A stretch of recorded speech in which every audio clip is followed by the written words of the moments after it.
Bonjour, et chose promise, chose due, je reviens vers vous pour résoudre ces trois énigmes posées par ce troisième piège qui nous stresse quand nous n'arrivons plus à faire face à ces difficultés quotidiennes, qu'elles soient professionnelles ou personnelles. Surtout qu'on continue à adopter des comportements, des procédures, des méthodes, et on a le sentiment qu'on n'arrive plus à s'en servir. Alors, c'est quoi les solutions ? Eh bien, écoutez, ce que je vous propose pour la première énigme, il fallait relier les 9 points par 4 segments de droite, hein, souvenez-vous. Vous pouviez suivre mes indications. Je vous propose de regarder ensemble. Première indication, la solution passe par les milieux.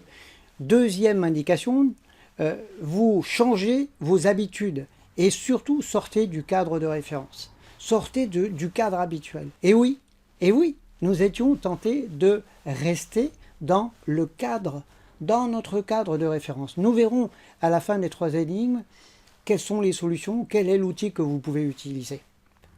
La deuxième énigme, c'était l'équation infernale. Il fallait rétablir l'égalité entre la partie gauche et la partie droite de l'équation en ajoutant un seul signe. D'accord ? Je vous propose de commencer par la première solution, qui est certainement la plus compliquée et celle qui va amener le plus de débats. Première solution, la solution romaine. Regardez.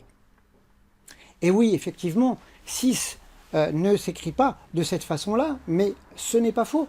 Tout ce qui est devant en chiffres romains s'enlève. D'accord ?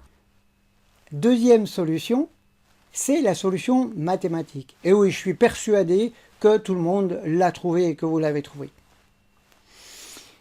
Ah oui, j'ai oublié de vous dire, vous risquez de me reprocher la chose suivante.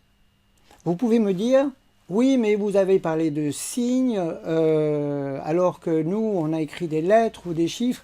Eh ben, oui, mais les chiffres ou les lettres, est-ce que ça ne serait pas par hasard des signes?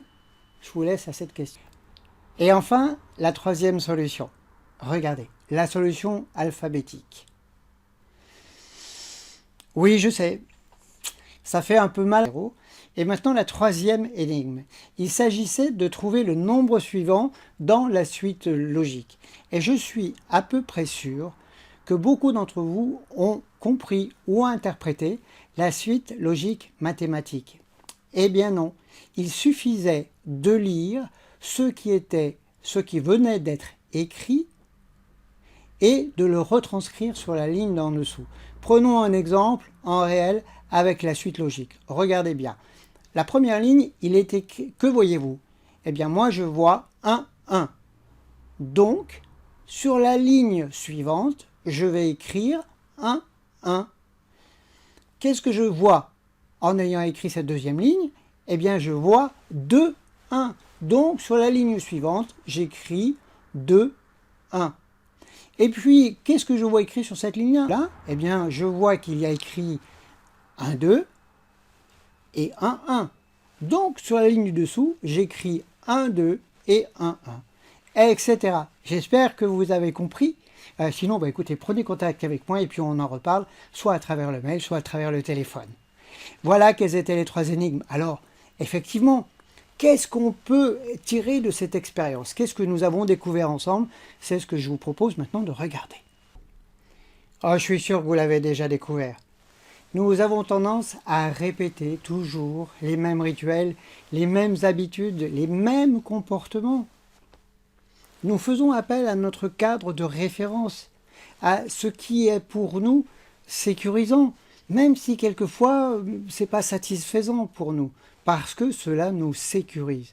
Et c'est ça qui est important. Qu'est-ce que vous en pensez? Et c'est pour ça que ce troisième piège, je l'appelle la force de la routine, la force de l'habitude ou le cadre de référence. Alors, bon, c'est bien beau, je vous ai fait tomber dans un piège, mais comment s'en sortir? Qu'est-ce qu'on va pouvoir utiliser comme outil? Et c'est ce que je vous propose maintenant en finalité. Quel est l'outil que je vais utiliser? Alors l'outil, il est en 3 étapes. Première étape, une action. C'est de faire un constat. Oui, je vois, je n'y arrive plus. J'arrête. Ça, c'est la première étape. Et Dieu sait si c'est quand même quelquefois compliqué de se dire qu'on n'y arrive pas. Premier outil, prendre du recul, faire un constat. Deuxième étape, c'est se poser une question. Et cette question, la voici, c'est comment est-ce que je peux faire mieux et faire différent? Et c'est cette notion de différent qui est importante. Nous le verrons ensemble plus tard. Troisième lieu, la volonté, la décision que vous pouvez prendre d'oser vous mettre en danger, sortir de votre zone de confort. Vous pouvez être dubitatif, je vous comprends. Ce que je vous propose juste, c'est de tester ces 3 étapes de cet outil-là. Remarquez, je vous propose une réflexion.